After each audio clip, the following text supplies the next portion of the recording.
Hello dear students, so now today we would move ahead in this fourth chapter of class 8 science, that is materials, metals and non-metals. Okay, so now in the previous video we have just discussed the rusting of iron. Okay, so now today we would be discussing the rusting of copper. Okay, so if you have a copper plate and this copper plate is exposed to the air, let's say you just keep this copper plate outside for some days. Okay, now after some days you would see that there are some grayish patches over the copper plate. Okay, why these gray patches are there over the copper plate? So this is due to the rusting of copper. Okay, the rusting of copper has taken place here, that is why there you have some grayish patches over the copper plate. So this is known as the rusting of copper.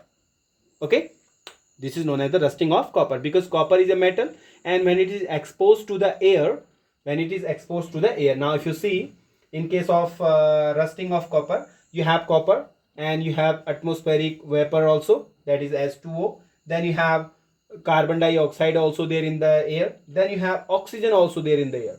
So due to the reaction of these all, so it is going to form copper hydroxide and CuCO3, that is copper carbonate. So these two compounds are going to form by the reaction of all these, because you have the copper, so it is coming in contact with the water vapor also, which are there in the atmosphere, and it's coming in the contact with this copper is coming in contact with carbon dioxide also there in the air, and again this copper is coming in contact with the oxygen, which is also there in the air. So due to the reaction of all these, so the copper is going to form copper hydroxide and copper carbonate. So copper hydroxide is known as this is the rust here. Okay, in case of the copper, so the patches which are here you can see over the copper plate, this is nothing but the carbon hydroxide, the patches of the carbon copper hydroxide, right? Okay, so the patches which are here over the copper plate are the patches of copper hydroxide. So this is known as the rust in case of the copper, isn't it? So that is what you would write there about the rusting of copper. Let me write this. So this is what you would write about rusting of copper. So when copper metal is exposed to air, so due to this there are some grayish patches over the copper plate, copper metal. So this is known as the rusting of copper. So the reaction is which is taking place here is this one reaction. You have the copper reacting with the water vapor and then carbon dioxide and then oxygen. So all these are reacting together and making copper hydroxide and copper carbonate. Okay, so this is copper hydroxide, this is known as the rust. Okay, so these are the patches there, these are the patches which are there over the copper plate are the patches of copper hydroxide, isn't it? Okay, just note it down. So now the next topic that we are going to discuss here is, are metal oxides acidic or basic?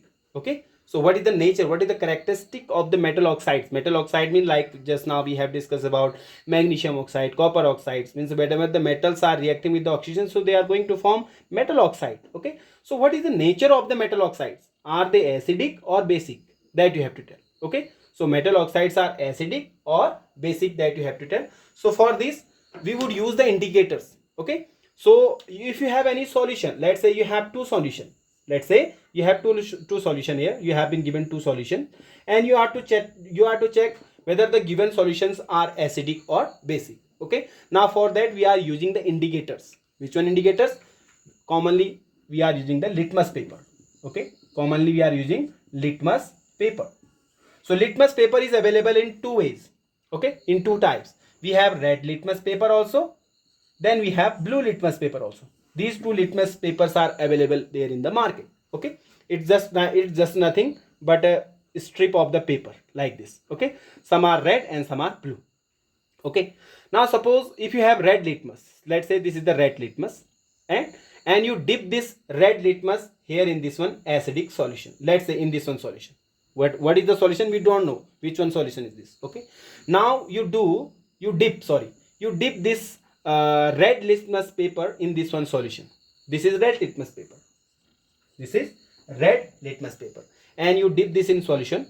Now if the red litmus paper has turned into blue, now the part that you have dipped there in the solution, that one part would turn into blue now. So if it is so, then the solution is which one solution? The solution is basic solution. Okay, so that is how we are finding out the nature of the given solution, by using the indicators. Indicator means here we are using litmus paper. Okay, litmus papers are available in two forms, red litmus paper and blue litmus paper. Let's say we have a paper strip of the red litmus paper. If you dip it in this one solution and the red litmus turns into blue, so this indicates that the solution is basic in nature. Okay, so let me show it to you also.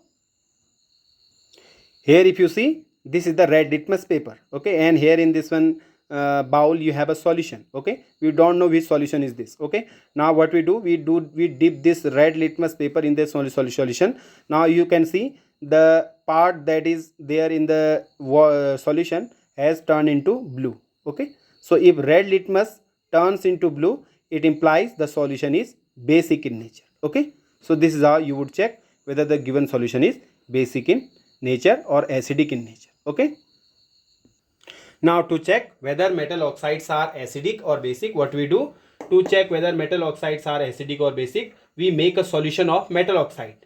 Okay, what we do, we make a solution of the metal oxide. Like when magnesium ribbon, you have a magnesium ribbon and it is reacting with oxygen, it is burning there and making magnesium oxide. So magnesium oxide is nothing but you have some ash there.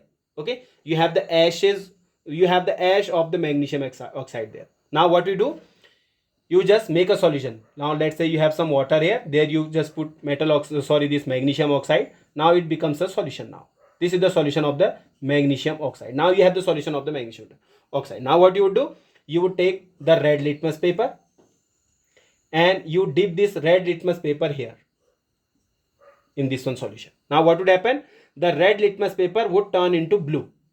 This shows that the magnesium oxide is basic in nature. It means all the metal oxides, whether it is magnesium oxide, whether it is copper oxide, whether it is iron oxide, okay, all the metal oxides are basic in nature. That you have to remember. Okay, so when we dip the red litmus paper in the solution, it turns into blue. This shows that metal oxides are basic in nature. Getting it or not? Getting it or not? So hence we have concluded that metal oxides are basic in nature. Similarly, we can just do this an experiment. Do like suppose we have the copper plate. Now you can see some gray colored patches there. These gray colored patches are of what? These are the patches of copper hydroxide, isn't it? Now what you do, you just take some amount of the copper hydroxide from the patches, just rub it and take some amount and just make a solution out of it. Here you have water and some amount of the copper hydroxide, you just rub it and just take it out and just dip in this one solution. This solution would be of the copper hydroxide solution. Now what you do, you dip the red litmus paper again this red litmus paper would turn into blue. So this again shows that the metal oxides are what? They are all are basic in nature, isn't it? So this is how we can check whether the metal oxides are basic or acidic. So answer is what? Answer is metal oxides are basic in nature. They are not acidic, isn't it? Okay, that is all for today. Would be discussing some more topics of this one chapter in the upcoming lectures. Till then, stay tuned and keep watching. Thank you. Have a good day.